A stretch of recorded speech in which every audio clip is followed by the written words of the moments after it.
Панфилов району Чүй облусунун батыш тарабында, Казакстан менен чектеш аймакта жайгашкан. Калктын негизги киреше булагын айыл чарба багыты түзөт. Президент Сооронбай Жээнбеков районду улуттук экономиканын авангарды деп атады. Эл менен жолугушууда өлкө башчысы алгач аймактарды өнүктүрүү боюнча жүргүзүлүп жаткан иштер тууралуу айтып берип, ишкерлерди жеңилдетилген насыя менен камсыз кылуу, аны менен катар өлкөнүн экспорттук дараметин арттыруу маселесине токтолду.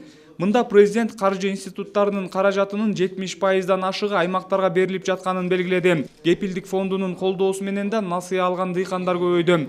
Президент аймакка кошумча инвестиция тартуу ишинде жергиликтүү бийлик өкүлдөрү да активдүү болушу керек дейт. Жогорку бийлик тарабынан регионду өнүктүргөнгө, айыл жерин өнүктүргөнгө, жергиликтүү бийликке шарт түзгөнгө аракеттер болуп атат. Азыр эми мүмкүнчүлүк абдан чоң. Сырттан келген каражаттар, сыртта каражаттар иштесе, жергиликтүү бийлик дагы тартып келсе болот. Эми күтүп отурбай, ушундан пайдаланып, акимдер, мына жергиликтүү жетекчилер, силер дагы аракет кылып, каражаттар тартканга мына аракеттерди баштагыла. Проекттерди жазып берсеңер, мына каржылайм деген келип аткан азыр финансылык институттар, банктар абдан көп. Президент айыл чарба товарларын өндүрүүчүлөргө колдоо көрсөтүү боюнча мамлекеттик программалардын ишке ашырылышын, өзгөчө экологиялык таза ата мекендик продукцияларды экспортко чыгарууну өнүктүрүүнүн маанилүүлүгүн баса белгиледи. Азыркы күчөп аткан атааңдашчылыкта, конкуренцияда биз Кыргызстан айыл чарбасы бир гана экология таза продукция менен гана туруштук бере алабыз. Биз ушул брендти кармашыбыз керек. Биздики өзү мына Кыргызстан бир гана ошо уникалдуу продукция менен гана биз атааңдашка туруштук бере алабыз. Анын үчүн биз колдонбойт дагы синтетикалык жер семиштерди колдонбойбуз. Пестицидти пайдаланбайт биздин дыйкандар. Генетикалык жактан модификацияланган мына организмдерди колдонулбайт. Биздики таза ушуну сактап калышы керек биздики. Ушуну сактап калсак биз буйруса эң чоң мамлекеттер менен дагы, жаныбызда коңшу Кытай менен дагы, Евразияда дагы, Казакстан, Өзбекстан, Россия менен дагы биз айыл чарба продукциясына атааңдаштыкка биз туруштук бере алабыз. Ошондой эле президент учурда ишке ашырылып жаткан улуттук долбоорлорго токтолду. Маселен, ирригация тутумун калыбына келтирүү боюнча 2026-жылга чейин 3 этаптан турган программа кабыл алынган. Анын алкагында 65 миңден ашык гектар жерде айдоо аянтына айлантуу максаты коюлган. Мамлекеттик ипотека алгач 14%дан бериле баштаса, азыркы күндө ал 7%дан берилүүдө. Алдыдагы жылдары пайыздык ченде 6%га чейин түшүрүү планы бар. Учурда стратегиялык жолдордун курулушу жүрүүдө. Түндүк-түштүк альтернативдүү жолу, Түп Кеген, Балыкчы Корумду, Бишкек Карабалта жана башкалар. Сооронбай Жээнбеков ички жолдорго да көңүл бурулуп, ар бир райондун борборунда жылына 3 чакырым ички жолдор салынарын белгиледи. Ошондой эле энергетика, калкты таза суу менен камсыз кылуу программаларына токтолду. Калк таза суу менен камсыз кылуу стратегиясынын алкагында мен ошондо убада бергенмин. Мени президент шелесеңиздер, ошо мөөнөттө Кыргызстандын бардык аймактары, айылдары таза суу менен камсыз болот деп. Бул дагы оор маселе. Мына ушунча жылдан бери Совет доорунда ишке ашпаган нерсени, эгемен мамлекет болгондон бери ишке ашпаган бул чоң маселени ишке ашырабыз деп мына аракеттерди баштадык. Бул 653 айыл, мына былтыр 69 айыл суу менен камсыз болду. Азыр 5 жылга 584 айылды таза суу менен камсыз кылуу маселеси турат.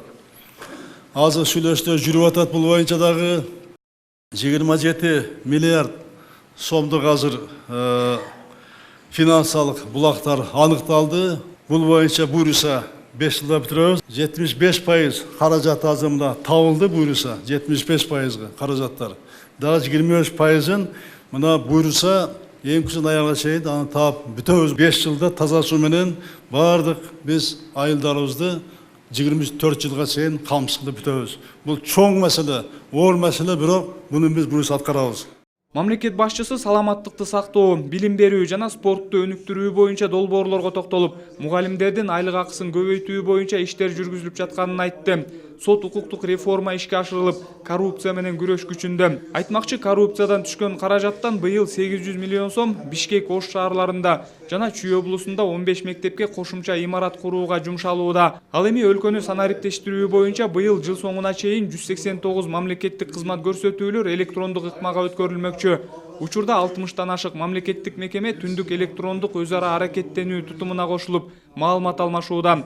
Түндүк системасы 2016 жылы ишке кирген. Андан ары жолугушуу суроо жооп форматында улантылды.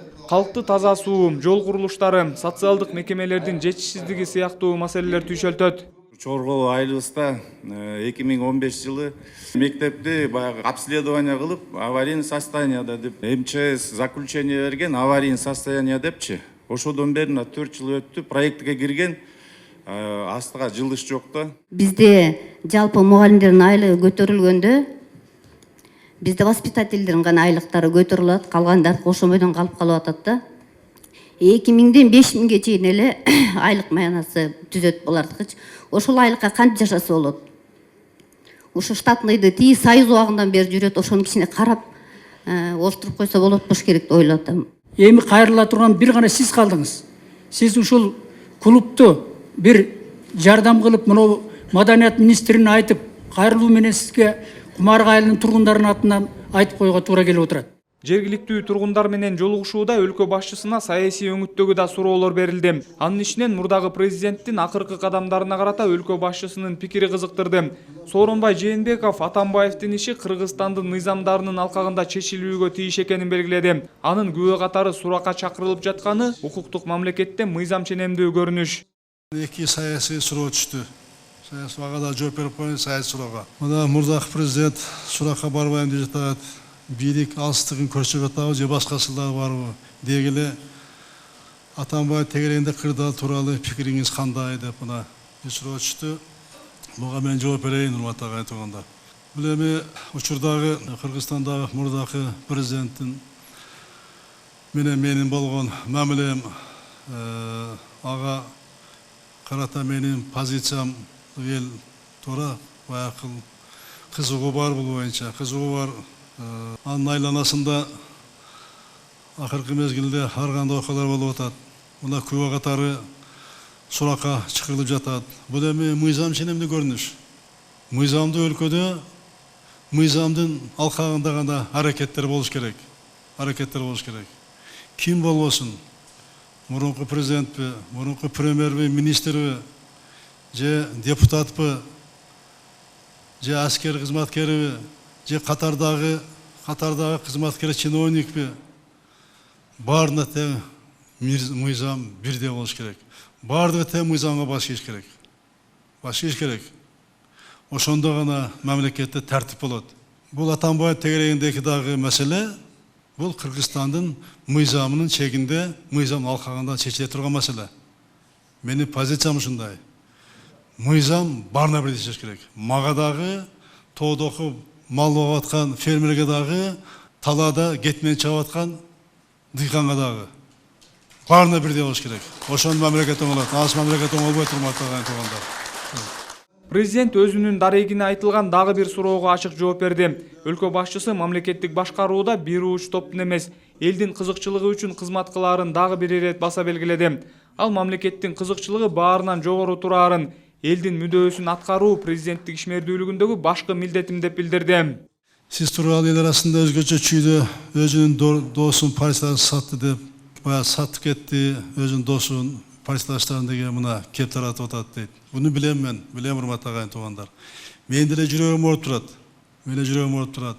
Мен де эзги партиясына 96 жылдан бери мына салым кошуп келген, эң оор мезгилде эң башында турганмын. Эң оор 2005, 2010 мына Оштон баштап туруп, ошол режимдерге, Бакиев режимге каршы турганбыз. Ошондо айткан мени сатылып кетти деп. Мына эми кызмат келсем дагы саткын деп атасыңар. Мен мына шайлоого келгенде ошол жерде сүйлөшкөндө боло бергем, урматтуу агайын туугандар. Мен бир топ адамдар үчүн кызмат кылайын деп, же аларга бир уурлугун жашырайын деп, Мен убада берген эмесмин, атаган туугандар. Мен жалпы мамлекет үчүн эл үчүн иштеп берем деп убада бергенмин. Мен эл астынан чыкканмын, элдик президент болом деп убада бергенмин элге. Мага элдин кызыкчылыгы, мамлекеттин кызыкчылыгы бул жөнөкөй сөз эмес. Мага эң кымбат бул, эң кымбат. Өлкө башчысы дагы бир ирет элдин өлкөнүн кызыкчылыгына каршы чыкпасын баса белгиледи. Кийин ушу жакшы иштери менен, өзүмүн жакшы ийгиликтери менен элдин ичинен чыккандан кийин элдин арасына барып, учурап саламдап жүрөйүн деп жүрөм, ниет менен жүрөм мен дагы. Ошон үчүн мен жөнүндө эмне деп айтат, кантип айтат? Аны айтсын, бирок мени Кудайым сактасын, элдин, мамлекеттин кызыкчылыгын саткандан сактасын Кудайым. Ушудан сактасын мени. Мамлекет башчысы менен жолугушуу дээрлик 3 саатка созулуп, жергиликтүү тургундардын ар бир суроосуна жооп алынды. Аларга министрлик менен ведомство жетекчилери да жооп беришти. Райондун жашоочулары өлкөнүн эгемен тарыхында аларга биринчи жолу мамлекет башчысы келип, бардык көйгөйлөрдү элдин оозунан укканын канааттануу менен белгилешти. Бул да болсо маселенин тез чечилишине өбөлгө дешет. Самат Асипов, Бактурсун Дүйшөнбеков, Ала Тоо 24, Чүй облусу.